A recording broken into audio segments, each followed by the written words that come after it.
안녕하세요. 수익은 왕 유튜브 채널의 복리입니다. 요즘 장이 좀 아래 위로 많이 움직이고 있죠. 좀 상대적으로 좀 강한 모습이에요, 시장은. 근데 요즘 사람들이 시장을 볼 때 주로 뭘 가지고 얘기를 하죠? 미국 국채 금리가 4%를 넘었다. 아니면 미국 2년물이 5%를 넘었다. 국채 금리 빠지니까 오늘은 오른다. 뭐 이런 얘기 하시는 분도 있고. 달러가 강세가 안 되니까 신흥국 통화가 상대적으로 가치가 높아져서 신흥국 증시가 좋은 거다. 뭐 이렇게 얘기하시는 분도 있어요. 그렇지만 현재 이 시간 어제도 나스닥이 최근에 좀 강한 추세인데 오늘 또 0.29% 정도 지금 화요일 오후 7시 44분인데 좀 오르고 있네요. 그렇죠. 근데 이번 주에 이벤트가 굉장히 많죠. 당장 오늘 파월의장 하원 가서 복힐 거고 내일은 하원 가서 복힐 거예요. 보통 하원 의원들은 질문이 그렇게 날카롭지가 않아요. 그래서 오늘은 뭐 별 무리 없이 넘길 것 같고, 내일 상원 청문회 때는 그 상원 의원들은 미국 같은 경우는 이게 하원 같은 경우는 기초의원, 우리나라 기초의원이라고 보면 되고, 상원은 좀 국회의원급이거든요. 그래서 국회의원들의 질문이 되게 날카로워요. 과거 청문회 사례를 보면. 그렇기 때문에 아마 변동성은 내일 더 클 것 같다. 그리고 이번 주에 또 뭐가 있죠? 실업률 나오죠. 연준에서 제일 중요시한다고 자기 입으로 얘기했잖아요. 물가는 데이터를 보겠다고 했고, 그리고 고용 시장을 보겠다. 왜냐하면 연준의 두 가지 최대 지상 목표는 물가 안정하고 고용이니까. 그래서 이번 주 후반 목요일, 금요일에는 실업률, 그다음에 신규 취업자 수 이런 거 나오게 되죠. 그리고 다음 주 화요일에는 드디어 이제 2월 CPI가 매달 발표되는 한 달에 한 번씩 발표되죠. 미국 소비자 물가 지수가 나와요. 근데 제가 봤을 때 핵심은 다음 주 화요일이다 이거예요. 지금 뭐 국채 금리, 달러, 뭐 빅스 지수 뭐 얘기들 많이 하시는데 이 모든 지표들은 다음 주 화요일에 나올 미국 소비자 물가 지수 결과치를 보고 결국 따라가게 돼 있어요. 얘네들이 지금 메인이 아닌 거예요. 그렇기 때문에 일단 당분간 시장은 계속 이렇게 박스권 내에서 횡보 흐름이 나올 확률이 높고 진짜 이제 끝판왕은 다음 주 화요일이다. 네, 그렇게 보고 있어요. 네. 한번 그러면 차트 몇 개만 볼까요? 좀 이해를 돕기 위해서. 이게 지금 미국 소비자 물가 지수예요. 여기서부터 0에서부터 러시아 우크라이나 전쟁 터지고 바이든이 석유업체 보조금 뭐 친환경 한다고 그래가지고 하면서 지금 이 사단이 난 거야. 작년에 9%까지 가면서 얼마나 고생을 했어요. 금리도 같이 올랐죠, 제로에서. 그래서 증시가 폭락한 거 아니에요. 그런데 9%에서 이제 기울기가 중요해요. 올라갔던 기울기 각도만큼으로 내려오니까 시장이 강한 거예요, 상대적으로. 근데 지난달에 2월 달에 주춤했었죠. 왜?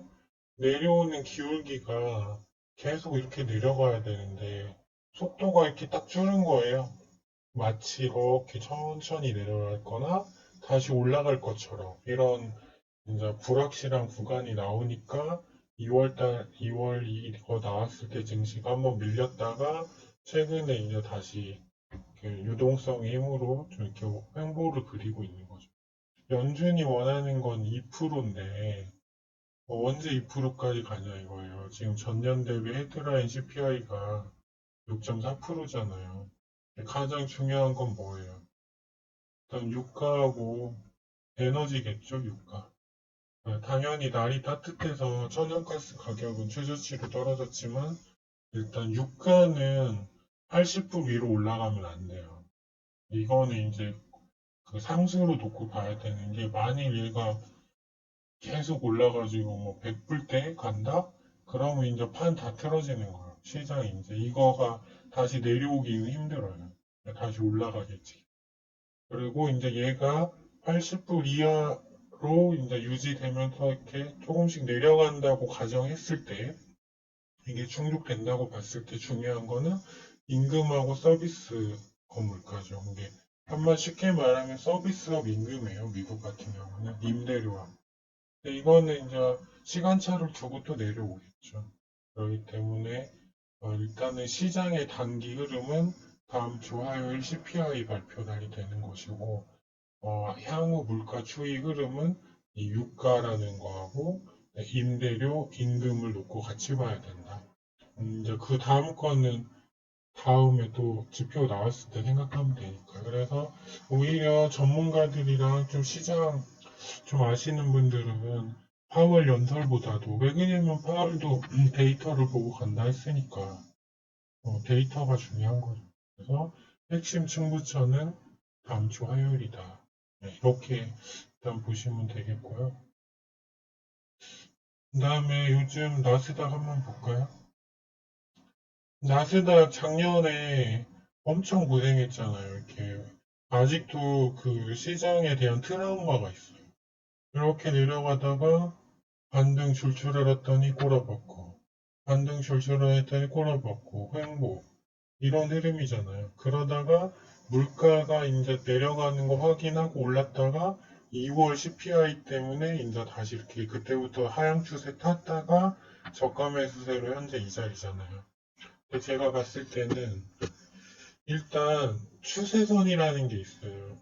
이게 지금 저항선이어서 이 자리만 오면 증시가 계속 밑으로 내려갔는데 이 자리에서 돌파는 일단 했잖아요. 그러니까 추세선을 한번 다시 그어야 돼요. 그래서 이제 이 자리가 저항 라인이라고 보면 되는데 지금 벌써 와 있단 말이에요. 근데 이번 주에 이벤트가 좀 많아요.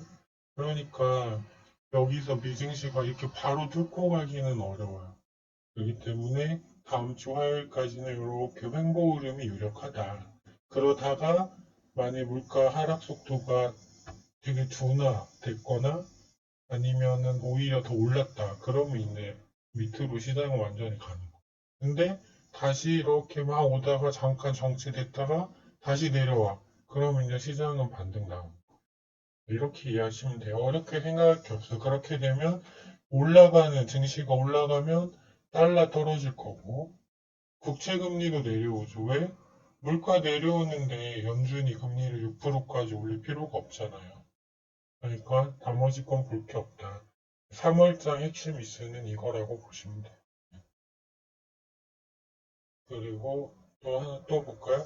요즘 시장이 강하죠. 한국 증시도 지금 2,500포인트까지도 다시 바짝 붙은 모습인데 일단 우리나라 시장은 대장주가 있어요. 매매는 않더라도 꼭 봐야 될 게 삼성전자, 에코프로그램, LG엔솔 정도인데 일단은 최근 시장이 강한 이유가 있어요. 물론 외국인이 물량을 많이 안 내놓는 것도 있는데 LG엔솔 한번 볼까요?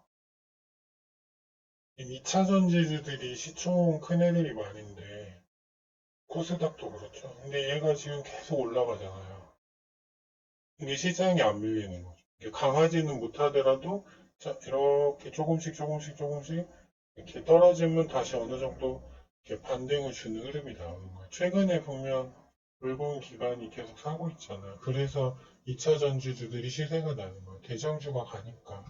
근데 재밌는 점은 뭐냐면 이게 지금 오르는 이제 다른 2차 전지주들이 쇼커버링으로 오르는 게 아니에요. 이게 공매도에 엄청 쳐놨다가 그 외국인들이 사주는 게 아니라 지금 에코프로비엠 보세요. 어마어마하게 올랐잖아요.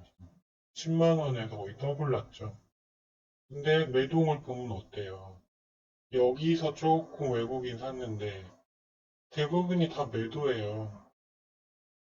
그래서 확인해보면 대차장고 공매도 치려고 빌려놓은 증권 수는 줄었는데 공매도 잔량은 안 줄었다고요. 그럼 이거 올라갈 때 다 개인들이 받았다는 얘기. 그래서 제 생각은 2차 전지도 이 정도 되면 좀 과열이거든요. 그렇기 때문에 이제 2차 전지가 밀리면 지수가 약해질 수 있다는 거예요. 이거 하나 포인트. 그럼 이제 양대산맥 삼성전자 봐야죠. 안 볼 수 없죠. 삼성전자 보면 어때요? 지금 이게 하단 추세 라인이에요. 58,000원 대략 되는데. 올랐다가 이 지점 와서 반등이 나왔다가 지금 20일 이평선이 밑으로 하향으로 꺾이고 있잖아요. 그래서 2차 전지가 가니까 죽을 등 살등 버티고는 있는데 이미 하향 추세로 내려오면 다시 58,000원까지 올 수도 있고 만약 CPI가 이제 사단이 나면 깨고 더 내려갈 수도 있는 거. 왜? 반도체 재고가 12년 만에 최고라고 하잖아요. 재고. 생산을 하는 데에서 사가지를 않아. 그러니까 이게 문제라요. 근데 지금 2차 전지는 과열인데 삼성전자까지 내려와. 그러면 증시는 밑으로 박는 거예요. 만약 이런 상황이 되면 어떻게 해야겠어요? 주식을 하면 안 되죠.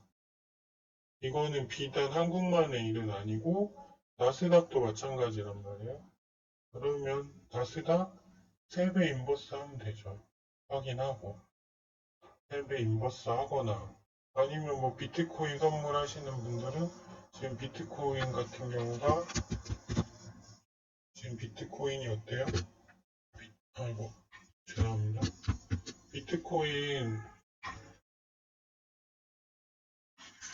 비트코인 보면 지금 이렇게 이번 나스닥하고 거의 똑같이 움직여요. 올라가다가 다시 올랐다가 지금 이자 이 정도 와 있죠. 나스닥 빠지면 얘도 유동성으로 가기 때문에 얘도 밑으로 꼬라 박을 거야. 다시 2만 불 깨져요. 그러면은 12일을 기점으로 잘 보셨다가 이제 많이 나스닥 3배 인버스 사거나 이 하라 비트코인 선물 하방 베팅 하면 돼요. 주식을 하면 안 돼. 이제 이런 구간에서 주식을 하는 거니까. 간단하죠. 삼성전자도 보면 이때 외국인이 많이 사다가 기관은 샀다 팔았다 매도 우인데 최근에 이제 심심치 않게 외국인도 매도가 나오기 시작했어요. 그렇기 때문에 지수 흐름이 막 그렇게 썩 좋은 건 아니다. 그렇게 보셔야 될 것 같아요. 일단은 이 정도 이해하면 이제 시황은 다 된 거예요. 그냥 볼 필요 없어요. 그럼 이제 많이 지금 나스닥 선물이 오늘 하원이라고 했죠. 하원 청문회. 큰 일은 없을 것 같아요. 그냥 이 선에서 뭐 보합해서 이짝 저짝으로 끝날 것 같은데. 그럼 내일 또 가겠지, 국내 증시가. 외국인이 일단 안 팔고 하면. 근데 최근 주도주가 뭐 2차 전지 아니야, 2차 전지. 근데 오늘 봐요. 이제 KBG, 뭐 레몬, 포용주들이 엄청 시세 주고 있잖아요. 그 대신 기존에 시세가 났던 애들은 어때요? 그냥 막 빠지기 시작하죠, 얘네들은.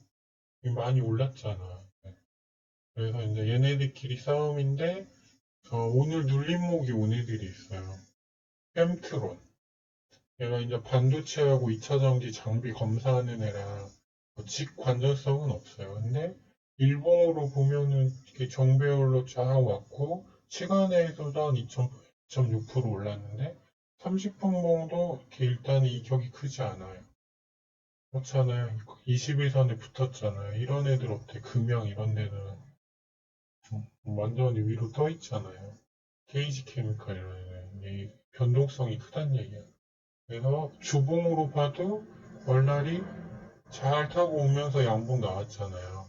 그러니까 이건 내일 시간에서 올랐기 때문에 위로 한번 쏠 수 있다. 그리고 오늘 눌림목이 오늘들이 서윈 윈텍하고 제일전기공업, 나라 M&D예요. 얘네는 이제 원조 배터리야. 근데 특징이 있죠. 양봉 뽑고 오늘 못 쏘고 눌림목이었단 말이야. 그렇기 때문에 내일 갈 수도 있는데 신한 윈텍을 주봉을 보면 2021년도 22, 거의 2년 동안 주봉상 이렇게 거래량이 터진 적이 없다고. 여기서 지지받으면 한 번 위로 더 갈 수 있다. 그 말이고 제일전기공업도 마찬가지죠. 21년도 초에 거래량 터지고 없다가 이제 터졌잖아. 그렇기 때문에 얘는 또 약 20, 30분봉 21선 위에 잘 타고 있어. 이런 애들 장 내일 맞춰주면 이런 애들 또 한 번 쏘겠죠. 나라 MMD도 마찬가지고. 근데 이렇게 오른 애들 쫓아가서 고생하지 말아요. 네, 그렇죠. 근데 내일도 아마 2차전지 같아. 오늘 특징적인 게 바이오 제약 섹터 조금 흐름 좋고 무조건 2차전지. 나머지는 다 X예요, X. 그리고 이제 하나 정도 더 본다면 갤럭시와 머니트리가 있어요. 이게 STO 증권형 토큰 어제 국회에서 토론회도 있었잖아요. 근데 이것이 아직 정의가 뭐라고 나오지도 않았어. 앞으로 이게 시장이 커질 건 맞아. 근데 보면 이때 1차 시세 주고 21선을 안 깼어. 하나투자증권이랑 SK증권, 서울옥션 이런 애들은 다 깨졌거든. 안 깨면 이유가 있는 거예요. 그래서 30분봉 타고 잘 가자. 근데 주봉을 보면 어때요? 22년도는 2022년도는 말아먹었고, 근데 이때 2월 20일부터 STO 이제 정부에서 발행 허가한다는 얘기 듣고 올랐다가 지금 딱 거래량은 계속 터지는데 정배열로 자리를 잡고 있잖아요. 마치 이 구간처럼. 이러다가 뭐 호재성 만나면 이제 갈 수도 있는 거고 또 이제 그 결제사를 이번 토스나 뭐 이런 데서 인수한다는 얘기도 있어요. 중국근계 이런 STO 금융시장 진출하려고 이렇게 인수권으로도 좀 재료가 엮여 있거든요. 이런 거는 계속 관심 있게 보는 거예요. 그러다 때 되면 하단에서 사놓고 이제 기다려야 돼. 끝날 때까지. 그래서 한 이 정도. 근데 얘도 지수가 못 받쳐주면 얘도 황이에요. 얘도 빠져. 근데 일단 시황이 먼저. 시장이 이렇게 짝짝짝 올라가야지 그때는 주식하는 거고 떨어지면 나스닥 뭐 3배 인버스 하든가 아니면 국내 인버스도 좋고 비트코인 선물하면 한 자본금 한 10분의 10% 정도만 해가지고 한 10배만 레버리지 해서 하방으로 박아놓고 기다리는 거죠. 언제까지? 하락 추세 끝날 때까지. 이렇게 하면 돼요. 그래서 이제 시장이 더 가냐 못 가냐는 다음 주가 핵심이다. 화요일 CPI, 소비자 물가지. 그리고 코스피 보면 어때요? 여기서 끝날 뻔했다가 미국장 반등 주니까 따라 올라오다가 이제 다시 21선 인격이 커졌잖아. 이제 미국장이 오늘 빠진다고 하면 내일 또 내려와서 이 구름대 정류에서 또 짜부라짜부라 하겠죠. 무슨 말인지 알죠? 그래서 지금은 종목별 장세다. 그래서 만일 내일도 시장이 좋다면 뭐라고 했죠? 나라 M&D, 제일전기공업, 서원, 인텍, 펜트로 정도는 노려볼 만하다. 그런데 많이 미국장이 애매하게 끝났어. 조금 하락이야. 그러면 얘네들이 조금 더 내려와줬다가 올라갈 수도 있잖아. 그러니까 바로 사는 얘기가 아니라 상황을 봐야지. 그잖아. 미국장이 좋으면 이제 좀 내일 시초가 살짝 떠서 갈 수 있겠지. 그러면 이제 바로 따라 붙는 거. 그래서 얘네들이 좀 가능성이 많은데 시간에서 안 산 거야. 근데 내일 봐야 돼. 이렇게 이해하시면 되고 한 가지 중요한 건 2차 전지도 이제 그 끝이 다가오고 있다. 이제 상승의 끝이죠. 네, 그러면 지수 안 좋고 삼성전자 못 버티면 이제 증시는 밀리는데 다음 주 화요일에 좋아. 물가가 막 더 많이 내려갔어. 그럼 이제 다 살아나는 거야, 전부. 네, 그렇게 이해하시면 되고, 요즘은 장중 변동성이 심해요. 이 때문에 너무 길게 보려고 하면 안 돼. 그럼 망해. 그냥 그때그때 보고 상황 맞춰서 가는 거지. 네, 일단 이렇게 이해해 주시면 되겠고요. 저는 수익은 왕 유튜브 앞으로 크게 될 채널이죠. 를 운영하는 복리라고 하고요. 이제 저도 매매를 하면 그날그날 매매 내역을 유튜브에 올릴 거예요. 오늘은 쉬었고 어제는 8% 정도, 8.8% 수익을 내서 어제 영상에 올려드렸죠. 그래서 혼자 하기 어려우신 분들은 이제 채널은 시작했지만 이제 이게 좀 대담하죠. 유료 회원제로 운영 중에 있습니다. 뭐 사기라고 생각할 수 있겠지만 그런 건 아니고요. 한번 읽어보시고 같이 카카오톡에서 하고 싶으신 분들은 네이버 수익은 왕카페 회원가입 하시고 유료 회원 신청 방법 참고하셔서 신청해 주시면 되겠습니다. 감사합니다. 내일장도 모두 성공 투자하시기 바랍니다.